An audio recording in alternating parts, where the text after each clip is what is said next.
I'm very happy to be here. We're all here because we have faith in the Buddha, the Dhamma, the Sangha.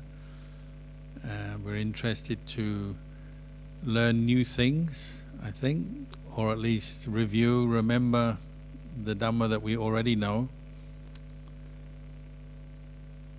And sometimes it's helpful to hear from teachers,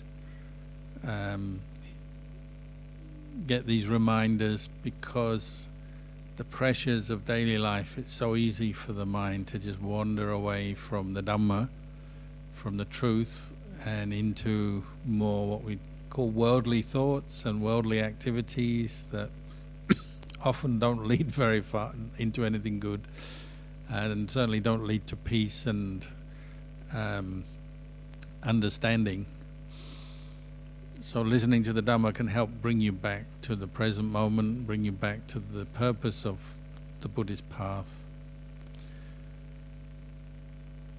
I've been in KL a couple of days now, and so I think one of the topics that people keep bringing up is how do we practice Buddhism in this modern world with so many problems and conflicts and wars and terrorism and natural disasters. And of course there are always many sad, unfortunate pieces of news that come our way, but to be honest, this is nothing new. It's not as if in the time of the Buddha they didn't have wars and natural disasters and people stealing and killing and all kinds of chaos. Everything that we face today happened then. But probably the main difference is nowadays we know a lot more because of information technology.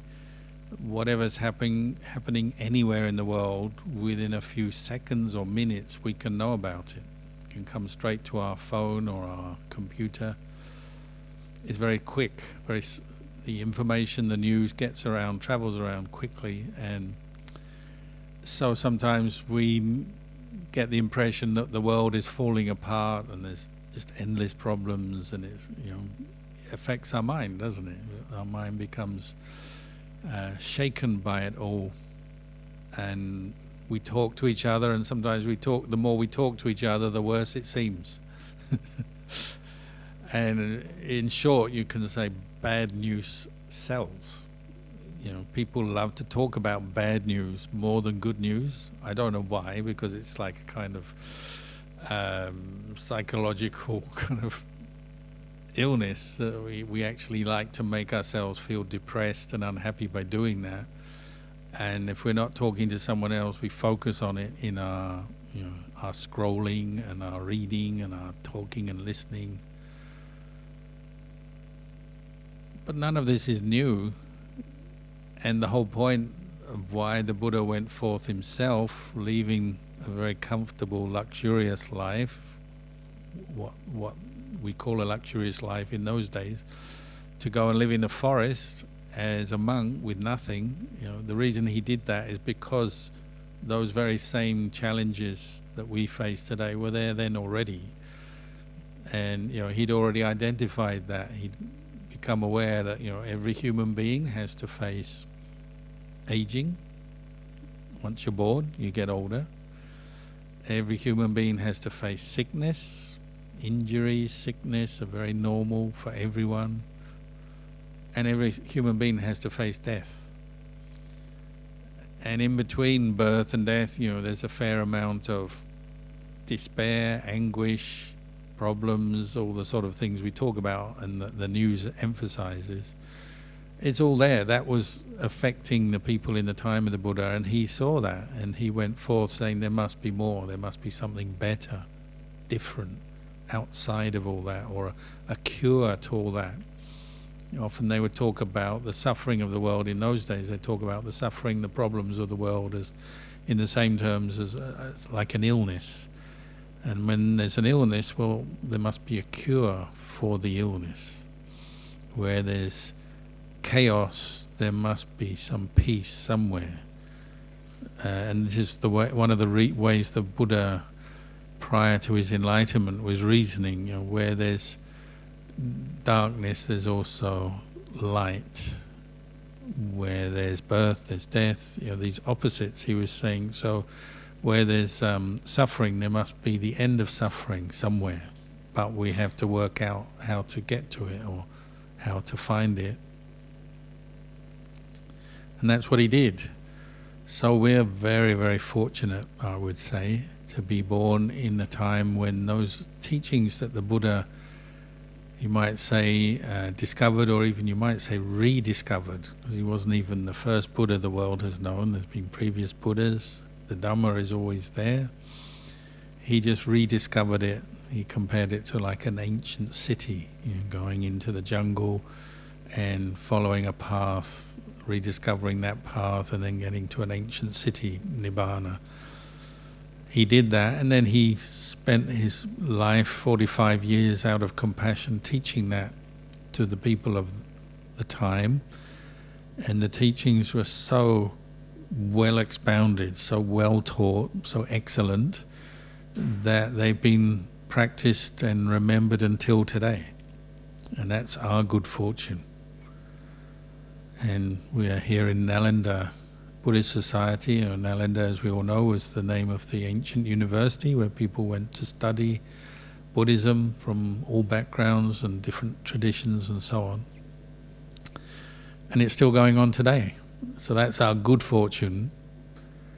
So just as all the problems of the world, the disasters, the conflicts, the economic problems were around in the time of the Buddha and are still around today, the cure to all of those, the Dhamma and the ways of the Dhamma, are still around today as well. So that's our good fortune.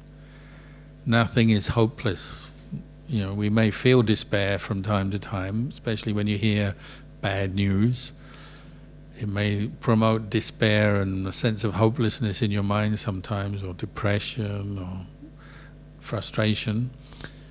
But the cure is there as well, and don't forget that. However, we are the ones who have to pursue the way of practice to find the cure, or cure the suffering of the world, and particularly the suffering in our own hearts.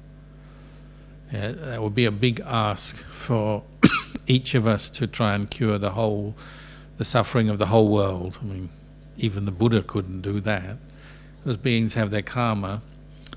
And as you probably realize, you live in KL or wherever you live, there'll be some people who do seem to understand Dhamma, the ideas and principles of the Dhamma, and maybe even practice the Dhamma, but some people don't. And some people really don't understand and are far from the Dhamma. That's just the world.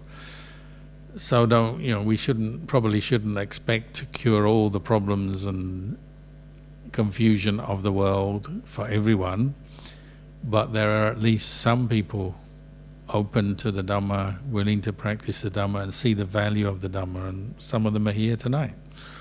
That's your good fortune. I feel very happy for you that you have a Buddhist center. You invite teachers to come, you have programs, your own teachers and visiting teachers, and you have programs, and you have Wisdom Park, place to practice in the countryside, and so on. You have all this. Everything is there, available to you. You're lucky. So the next time you catch yourself feeling that despair or hopelessness, or if you have a pessimistic streak in you and you're thinking, oh, life is too hard, this Dhamma practice is too hard, you should question that view or that thought that's coming up, because maybe it's not correct. If we never question our own thoughts, we'll never get beyond them, we'll never understand anything more, we'll just be stuck, and that's what suffering is in a way. You're stuck in your own worldview, your own moods, we'd say your own attachments, your desires and attachments, you're stuck with them. But we have the Dhamma, the teachings of the Buddha, which are the way out of being stuck, out of suffering into non-suffering, ultimately to the deathless, to Nibbana. So to practice the Dhamma, one has to be willing to listen, but then to bring the Dhamma back into your own heart over and over again, not just once. It's not something, we love it. If it could be something we just do once, then we've got it under our belt, we know what it is, finished. We would love that because it's kind of simple, easy, you don't have to put forth much effort. But unfortunately the Dhamma tends to be something you have to keep going, keep doing. In terms of speed, the quickest in this day and age I've heard anyone getting enlightened is about 4 years. I may be wrong because I don't know, but of all the Sangha I've met and heard about, 4 years is the record for getting enlightenment, from starting from non-enlightenment to getting to enlightenment. So, it's going to take you at least 4 years, at least. And of course most people are a lot longer. But actually one of the first things you learn about the Dhamma, Dhamma is actually not so much about time. We call it timeless, akaliko. It's about cause and effect, cause and result. And you don't really need to think, how long till I understand the Dhamma, and how long till I get enlightened, and how long till I get through all my problems. All you really need is to know the teachings, learn the teachings, hear the teachings, and then start applying them, and it will happen. If you create the right causes through your practice, your effort, the results will come for sure. And that's another teaching in the Buddha, isn't it? If you apply yourself to learning and practicing the Dhamma, the results, what we call Magga, Phala, Nibbana, will come. And that's just, you might say, a law of nature. It's not even a Buddhist thing, it's just a law of nature. Wherever the Noble Eightfold Path is cultivated sincerely, properly, thoroughly, there will be what we call the samanas of the world, Sotapannas, Sakatagamis, Anagamis, Arahants. That's just cause and effect. It's bigger than any one individual person. It's not, and it's actually, you could say it's even bigger than Buddhism. Buddhism is a modern label, isn't it? We put on the teachings, and it's convenient. Buddhism, we like these words, isms, but it's really just the truth that the Buddha uncovered through his practice and then presented to the world. And you don't even need to call it Buddhism. You could just say it's a way, it's a truth that he pointed to. But if you cultivate these teachings, what we call the Noble Eightfold Path, they will bring you to gradually shed the causes of suffering from your heart, little by little, until you reach Nibbana, the deathless, the end of suffering. This is one of the things I always found attractive about Buddhism, what drew me to Buddhism. It's always this sense that in the end it's up to me. If I'm suffering and I haven't sorted out my suffering yet, I haven't understood where it's coming from, what I can do about it yet, that's up to me, down to me, because the teachings are already here. We have very good teachings available from the Buddha, the mind of an enlightened Buddha. They're available. It's a matter of whether I'm applying them. Have I done it enough? Have I practiced enough? So I've used that a lot since day one, since I was a teenager. I've been practicing many years now. I've used that same reflection. If I'm suffering, there's something wrong. What am I doing about it? Have I done enough? Where am I going wrong in my thinking? What am I attaching to? What am I lacking in my own effort and my own practice of the teaching? Because you notice nowadays with the advent of technology, information technology, and everyone's putting their views and opinions around in the world, and all the information coming our way,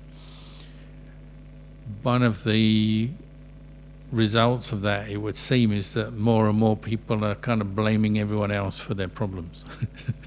There's always someone else to blame. And less people are looking at themselves and their own actions and their own understanding as the root cause of their trouble. It's always the government, this group of people, or my boss, or my husband, or my wife, or my parents, or my kids, or my neighbor, or this person or that person. Yeah, there's always someone to blame when we're suffering. And the last person we look at is ourselves. But actually, the first thing the Buddha said is, the root causes of suffering are within you, and other people out there are involved. And of course, we do have to take an interest in how we relate to the world and work with the world. But actually, the important place is here, right here. What we call this fathom-long body. Fathom is one of those old kind of measurements. It's actually a European measurement. They had a different word in the time of the Buddha, but a fathom is about 6 foot. So most people are maybe 5 or 6 foot long. So this fathom-long body, what we have, each one of us sitting here right now, is where you have to practice. It's where your suffering is coming from. Not out there. It's not the government, the economy, the virus, whatever it is you're blaming for your suffering. Those are external conditions which affect us, of course. But it's this body and mind right here is the real source of your suffering. Why? Because we attach to this body and mind as a self, as a me, mine, myself. And the nature of body and mind is, what you'll find as you study it and learn, is that it's imperfect, unsatisfactory. It's impermanent. It doesn't last. We get older, we have to face the fact one day we'll die. Even your mind is impermanent. Constantly changing moods, thoughts, memories, feelings. So these things that we take as a self, this body, this mind, are impermanent and not self. They're unsatisfactory. Source of dukkha. When you cling to them, you suffer. When you don't cling, you don't suffer. But that brings up quite a challenge straight away if you're following the Buddhist path, and a lot of Buddhists struggle with this. The Buddha said, if you cling to this body and mind, what we call the 5 khandhas, this body and mind, you cling to it as a self, you'll suffer. And everyone straight away says, how can I live my life not clinging? I'm here, and I've got a body, and I have to look after it and eat and wash and do all the things that you do for a body, and go to the doctor when I'm ill. And then I've got a mind, and I think and I feel and I remember things. How can I not cling to any of this? Well, you have to look and learn how to do it, how to live skillfully in the world without clinging. But that doesn't mean to say you have to get rid of your body or your mind. It doesn't mean to say you neglect things or give up on life. It just means you live your life, but you develop a skill on recognizing where maybe you're clinging too tightly to your own body, your own thoughts, feelings, memories, too tightly, and causing pain, suffering. Just now we were talking about, when you have lots of people, say a Buddhist group like Nalanda Center, what is the collective suffering of Nalanda Center? Maybe just managing a lot of people, different views, opinions, logistics. You have to have the facilities, keep them clean, maintained. Everyone has their opinion, how the program should be run, what's important, what's not important. Lots of things that you have to manage and learn about. And where is the suffering? The suffering comes when we start to cling too tightly to our opinion, maybe, in a place where you have a lot of people. If everyone's clinging very tightly to their opinion, I'm right. If you've got 100 people and you've got one person saying, I'm right, then everyone else does that. You've got 100 people saying they're right, but their opinions are slightly different or very different. Already you've got suffering, haven't you? Doesn't mean to say your opinion is right or wrong yet. It's the clinging that starts to be a problem when you've got a large group of people. We cling to so many things, don't we? Our ideas of who we are, and then how this place should be, whether it's a good place or not such a good place, or it should be better or different, how I would like to see Nalanda, how I would like to see people do things here. Everyone has an opinion, don't they? And that's not necessarily wrong, but if we cling so tightly that when someone else expresses a different opinion, you get friction, don't you? Ajahn Chah said, we're like, say we're all a Buddhist community like this, and we come together for different events, which is a very good thing, but we're like the stones you get on top of a mountain. Like I live on a mountain in Australia, and on top of the mountain you get these rocky outcrops, and the rock is jagged. You touch it, it can be quite sharp. You get little bits of rock break off, and then you get streams coming down the mountain, and the rocks are always quite sharp, jagged edges. But then you'll notice as they come down to where the rivers are, the streams join the river, and then the pebbles in the rivers, which are bigger, slower moving and going down towards the ocean, the pebbles in the river are kind of round, smooth. Nowadays everyone's into landscaping, and you go and buy some nice river pebbles and they cost a fortune because they're kind of more beautiful. But where have those river pebbles come from? They've come from those sharp rocks on top of the mountain that came down bashing together, rubbing together with the water, the other things, rub together until they become smooth and nice. Ajahn Chah said, when you've got a group of people, they begin their life together, jagged rocks. Lots of views and opinions, lots of self. Nowadays we use the word ego, which isn't a Buddhist word, but you know what it means, doesn't it? You're attaching strongly to your sense of self, your view, your opinion, who you are, what you want, and often means we ignore other people or we're insensitive to other people. So we're like jagged rocks, and we cause friction, we rub together.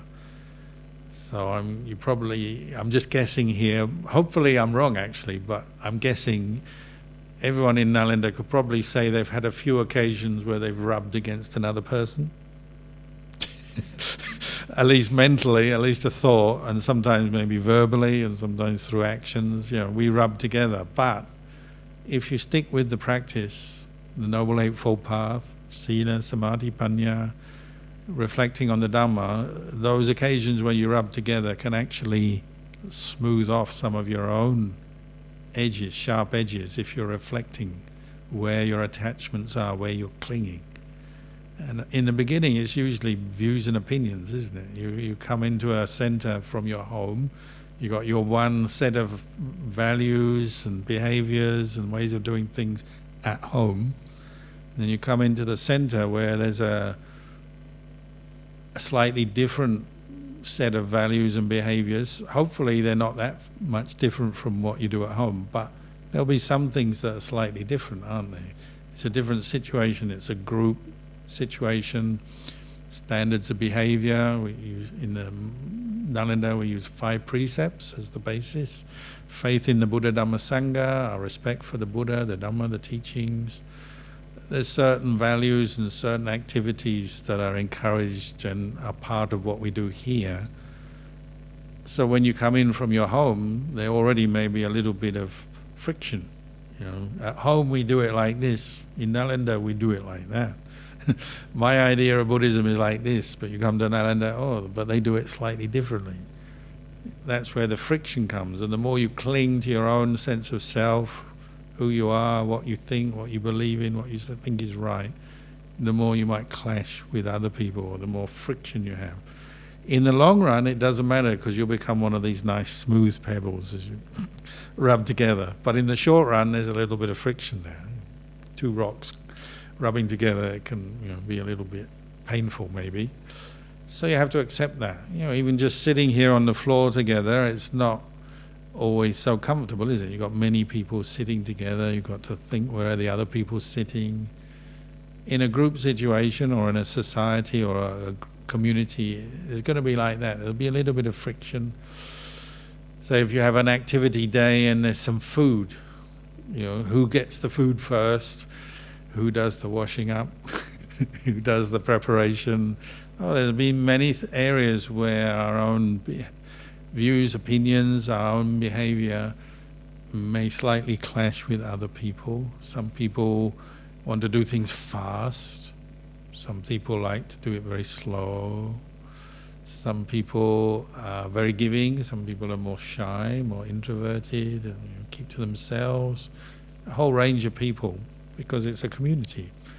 So at first that may present some challenges, but the idea is if you keep practicing, you start to recognize where the suffering comes from, the clinging. The Buddhist term is what we say, ditthi and mana.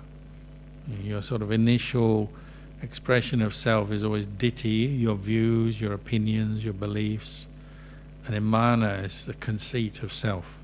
So I'm a person, and I have this view on things. So hopefully here everybody has certain things in common. We have faith in the Buddha, we want to practice, of course. But still there may be some small little details that you're slightly different from other people, so then you'll get this friction.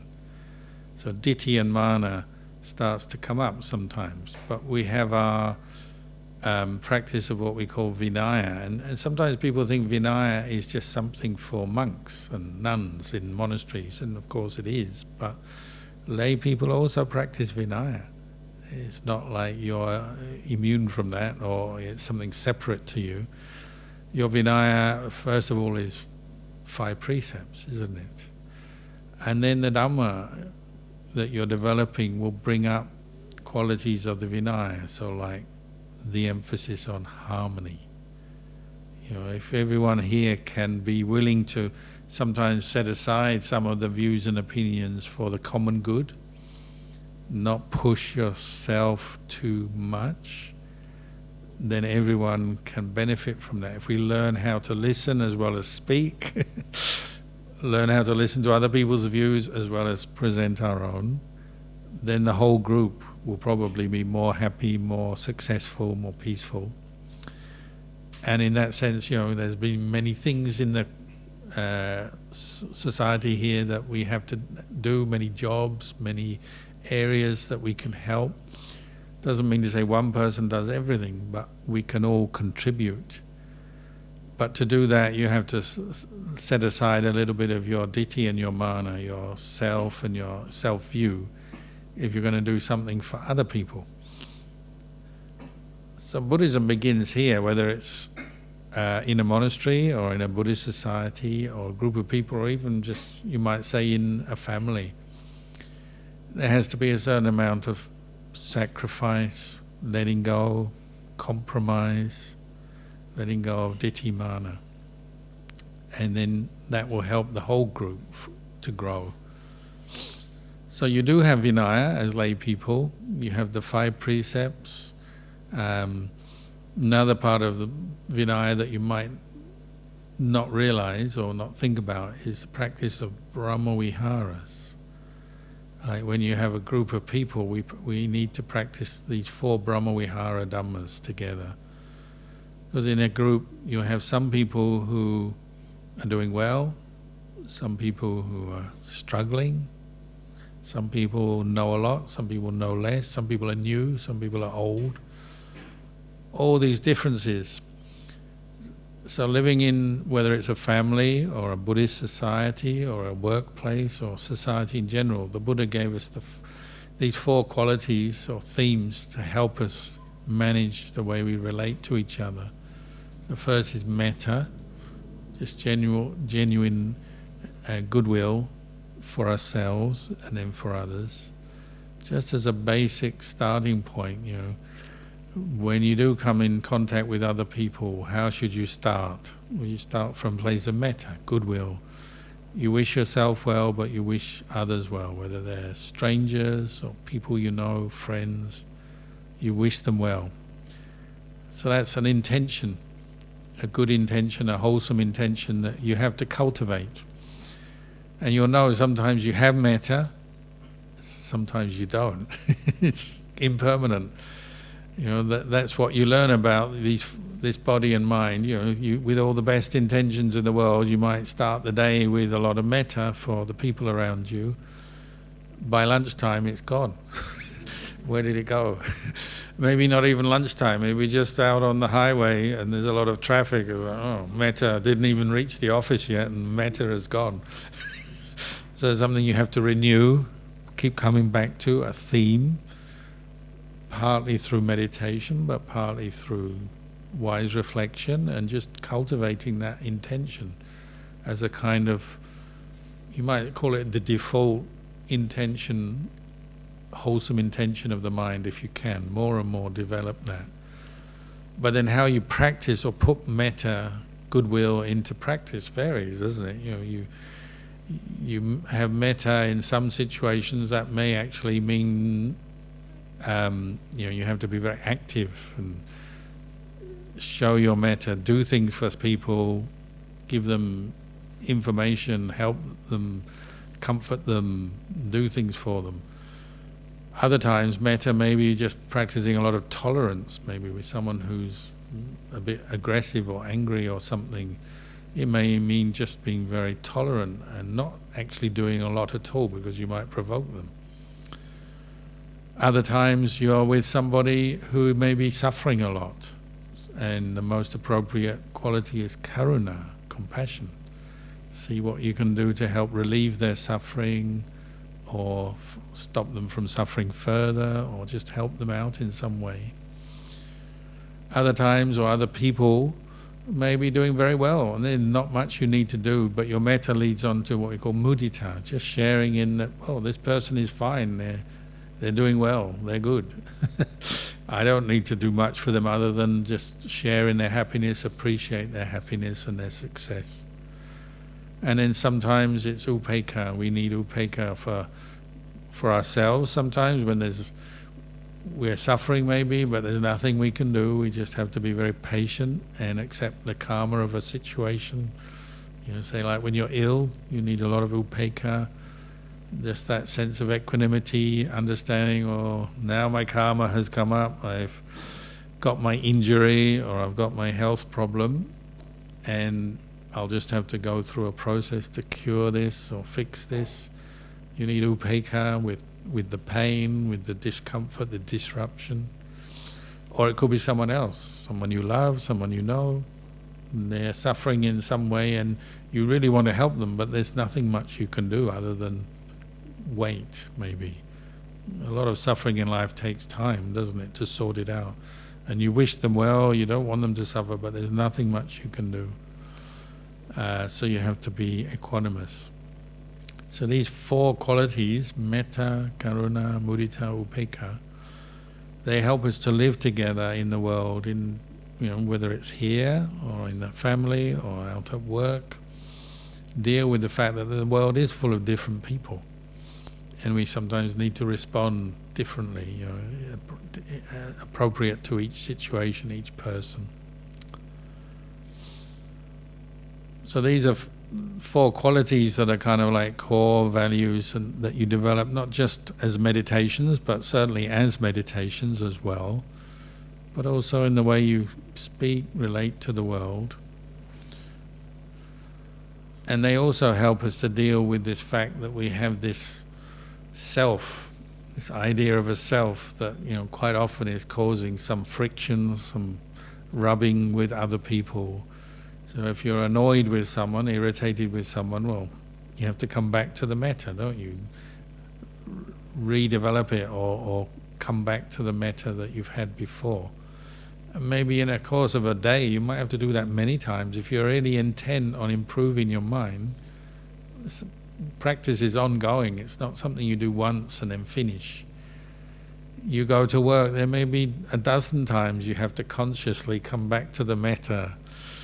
When you're dealing with co-workers who are difficult or not doing what they should be doing or are causing you trouble or causing someone else trouble and you see it, you may have to develop a lot of different kinds of metta in different ways through the day. But it's not without purpose, it's helping you to improve your mind. When you study the Noble Eightfold Path, often people say, oh, it starts with samadhi, right view. And they always say, where do you get right view from? And the usual answer is they say, well, listening to the Dhamma, reading the Dhamma, studying the Dhamma will bring you right view. Listening from good teachers, teachers who know, and that's correct. But there's another way we get right view, and that is actually from the second part of the Noble Eightfold Path, which is right thought or right intention, samma sankappa. And one of the right intentions, as you probably know, is the intention of non-ill will, or metta. If you cultivate metta as an ongoing theme through your day, this will give you right view. It's not just right view gives you right intention. Right intention feeds back and helps you to develop right view. And the right view may be simply that metta is better than anger. When you're angry, you're suffering, and this is something to sort out and to let go of and move beyond. Whereas metta is a better quality of mind, isn't it? It's a better state of mind to be in. When you have metta, you feel good. It leads to more productive, better kinds of thoughts, more quality thinking, better ideas, more creative. And it leads to more understanding of the path, because if you cultivate metta regularly, you start to understand when you fall into anger, you're suffering, therefore anger is something to be abandoned. You see that. If you're cultivating metta, then what is not metta becomes obvious to you. If you never cultivate metta, then you don't realize this. And you meet people like this all the time. Sometimes people hear talks or come on meditation retreats and so on, and you say, now we have to cultivate metta as a meditation maybe, and you explain. And some people are saying, I've never done this. What is metta? Usually you answer, you say, goodwill, a good feeling, wishing well, wishing yourself well, wishing others well. What? What is that feeling? You mean you don't know that feeling? No, it's too alien for me. Okay, and you have to kind of start from scratch. What is a feeling of goodwill? And maybe many of us have to do that. Sometimes you have to come back to it. You've forgotten. You've lost track of your own metta. Even if you've had it before, you might have lost it, or some people just have never thought of this from day one in their life. They've received metta for sure from their mum or from friends and family, but they've actually forgotten what it is to have metta themselves. And metta is the way the Buddha encouraged us to practice. It's a universal quality that's spread in all directions. He compared it to, like, say, the moon. When the moon shines down on the world, it doesn't choose where the moonlight falls. It's not like saying, only on Johor but not KL. Maybe your moon might do that, or whatever place you're sort of partial to, you might think like that. That's the sense of self speaking, isn't it? For me but not them, or for this person but not that person. But that's not the moon. The moon just shines its light down, and everyone is available. Everyone can get it. Everyone can be there and receive the moon. That's how we're supposed to develop metta. So that means you work through some of your blockages. It's a bit like you go to your acupuncturist and they find all the channels, and where there's a block, they've got to open the block with the needles. And this is mental acupuncture. It's not so painful though. It's not involving needles. It's metta. But it has to go to everywhere, to yourself. And some people have a problem with that. Be kind to myself? No, can't do that. We have to. If you want to improve your state of mind, develop right view, develop right thought, you've got to learn to develop this quality of non-ill will, including yourself. Because ill will by its nature is accompanied by a painful feeling, dukkha vedana. Dukkha is suffering, and if you want to get beyond suffering, you've got to learn how to abandon ill will for yourself, for others. So you have to cultivate for yourself and then work out to others. It's a feeling, it's a thought or an intention, and the idea is to develop it as a meditation so it's more continuous. It's more, you become mindful of the thought of non-ill will over and over again till it is established in your mind. When it's established, your mind becomes firm in its practice of metta. You might call that samadhi. That's your goal. And when you have the thought of non-ill will or metta, it's not only continuous, but it's for everybody in all directions. So it's not like, as I was saying, it's not like you have metta for there but not there, and not this person or this person but not that person, or all my friends but not the people I don't like, all the beings in the world except for cockroaches. Even cockroaches have to receive your metta. And if you have a problem there or with anything else, that's where you have to work at it. And of course, we work through things. There'll always be somebody or some group of people, and especially if you love to look at the bad news, there'll be someone that comes up in your mind, oh, I can't have metta for them because they're too aggressive or they do too many bad things, no metta for them. Oh, but that's, your mind is actually going to be harboring some pain there. The way the Buddha practiced is for all beings, and that doesn't mean to say you're approving of people if they've done something wrong. You know they've done something bad, but how are they going to improve? If you're coming from anger, it's only going to make your actions worse and their actions worse. Any improvement in the world has to come from metta. It's just the truth that you have to investigate. I'm not saying just believe me, investigate it. Metta has to be at the root of any self-improvement or improvement in a society or group of people, including the whole world. It doesn't mean to say you'll be able to achieve everything in terms of improving the world, but you have to start from that intention. So the Buddha, they say the Buddha would sit down every morning, meditate on the theme of metta, send his radiant citta. The mind of the Buddha is radiant, brighter than any light in this room, completely limitless in all directions, up, down, behind, in front, reaching to the darkest corners of the universe. So, none of this, oh, there's a black hole, the Buddha's metta doesn't go in there. It goes everywhere. Science can't yet prove this, but I have no doubt. And that's what they say. Not just one universe, 10,000 world systems. The Buddha's metta is like limitless. Every day. How lucky the world is. You've got a Buddha sitting there meditating for everyone every day. Not everyone is ready to receive the Buddha's metta, of course. Some people are very angry or very deluded. That's just their karma, and it may take a while to work through that.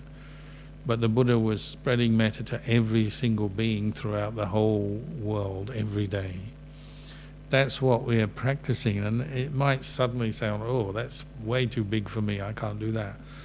But if you're meditating on a single thought, maybe you can make your mind totally one-pointed on that thought of goodwill. Or it could be another object, like recollection of the Buddha, anapanasati, mindfulness of breathing. You get to the point where your mind is totally calm, one-pointed, peaceful. So all those differences, I like this person, I don't like that person, this is right, that's wrong, this is good, this is bad, they can fade out, and your mind can be totally one-pointed on just one thing, knowing one thing. It could be the thought of metta, could be the breath, could be, there's a number of different ways you can develop this, but that's something we need to experience. All these Buddhist teachings we're studying, discussing, learning about, are coming to that point where you're training your mind to actually know the mind that is one-pointed, free from ill will, free from distraction, free from desire, not needing anything else, not needing food or shopping or whatever it is that you normally are filling your mind with. You don't need that when you're developing an internal wholesome object, what we call samadhi, your mind becomes very bright, very peaceful, happy, content, self-contained. The good news is it's free. You don't need to pay anything for this. Buddhist meditation is not health and well-being retreat where you pay hundreds of dollars to go and stay somewhere and get a whole regime. It's free. You just develop it yourself. You don't need equipment. You don't need to buy anything. You just need to practice. But it's possible. Human beings can do this. And if you have a taste of that, the mind that is one-pointed, peaceful, not angry, not worried, it will change. I guarantee it will change the way you look at yourself and the world for the better. Because you realize that you can also be happy without all the things that we're normally clinging to. We cling to our possessions, people, friends, family, all kinds of ideas, all kinds of things we cling to and thinking they bring us happiness. And they bring us some happiness, but it's very temporary, very passing, fleeting. But when you start to experience the peace of a peaceful mind, the happiness of a peaceful mind, it can be very long-lasting. It can last all day, all night, even into the next day. Oh, that would be good. If you ever experience a bit of samadhi, it's like, oh, this is good. This lasted ages. Very content. All your anger's gone, at least for a while. All your worries are gone, at least for a while. So samadhi alone is not the whole path. It needs to be practiced in conjunction with mindfulness and then wise reflection to gain what we call wisdom or true knowledge of the way things are. But because the mind can experience a state where it's very peaceful, content, happy, then you can reflect on things, even things that are difficult to accept or difficult to see. Normally our mind is thinking a lot, isn't it? There's lots of worries and concerns and desires. It's quite difficult to see through that or beyond that. But when your mind is calm in samadhi, then you can see some of these truths, like you can see maybe that this body that we cling to so much as me, myself, my body, the way I look, the way I feel, my health, my this, my that, is actually temporary. And it's not really a person, it's a collection of physical elements in nature that come together for a while and then gradually degenerate, aging, and one day will die. And when someone dies, what happens? Well, we bury them or we cremate them, and it's gone, the body is gone. The mind can know that, so then the mind can say, well, this body that the mind inhabits, you might say, it's not that there's nothing there, but you realize it doesn't belong to you. You don't own it. You don't have to cling to it as self. And this can give you what we call insight or true knowledge of the way things are. That this body is not self. And you realize delusion is when you keep taking it as a self, my body, and then you get all your suffering from that, don't you? We all want to look good, look healthy, look beautiful. At best, you might get 20 years, if we're honest. Normally we don't like to hear things like this. I've had people run away from my talks when I start saying, this body is not actually that beautiful. You look inside, it's not very pretty. And even if you are beautiful, 20 years tops, then you start to get old. You get grey hairs and wrinkles and you go downhill. Health is like that. You don't stay healthy and strong indefinitely. It goes downhill. But the good news is, you know that and you don't have to attach to it as self. This body is not a self. You don't have to get worried by it getting ill. You just know it's ill and you can see a doctor and try and get treatment, but you don't have to worry about it or fear about it. As you start to see the impermanence and the conditioned nature of this body, your mind can see, the body is not the real happiness of life. The happiness is a mind that is peaceful and then sees the way things are.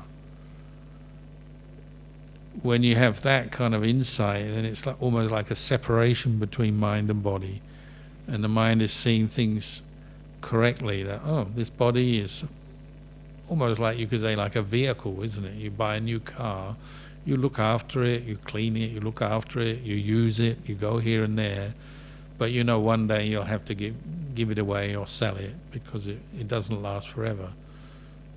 Body is the same, isn't it? Yeah, this body doesn't last forever, so don't be surprised when it gets old. Don't be surprised when it's sick. The mind that is peaceful, especially if you have some samadhi, some goodwill, some peace, can accept that truth, because it's peaceful enough to see the truth. The normal state of mind we have doesn't really do it, does it? You know, we say, oh yeah, I know body is impermanent, but you get a tiny bit of pain and it's like, we get upset. Anything happens to the body, we rush to the doctor, we worry, you ask any doctor, like they say, if they have to give someone the news that they maybe have cancer, they haven't even been confirmed yet, just maybe have cancer, they say the worry that starts in their mind may kill them before the cancer. We can just worry ourselves to death over the body, which is not ours anyway, so you don't need to worry about it. Sure, you look after it, you care for it, but don't worry about it, don't concern yourself about it, because it's a lost cause. Does anyone live forever? No. We all are going to die. I'm going to die, you're going to die. We want to live as long as possible, and that's your merit, your good karma. If you can live a long, good life, good, then you've got more chance to practice. But it won't be forever. If you can accept that, then you can be at peace. Then you've got right view, haven't you? Oh, this body is impermanent. Don't cling too tightly to it, because it won't last. These are the kind of insights the Buddha was encouraging us to develop, but we need to develop in a step-by-step way, don't we? You come into Nalanda step-by-step up the stairs to this hall. You have to learn things, you have to learn how to help each other, to run the place, you have to be able to sit down peacefully together, not arguing and fighting. You have to learn that first, don't you? Then you learn the Dhamma, you hear the Dhamma, practice the Dhamma, you learn to meditate. Gradually your mind is coming to understand the Dhamma more, and eventually you can shed a lot of your clinging, your attachments, because you realize that's just for suffering. Even to the highest level, like letting go of the body, you can do that if you practice. So I've gone on quite a while now. Maybe I'll leave the talk there. So I've given you a few ideas about how we practice Buddhism, even in this day and age.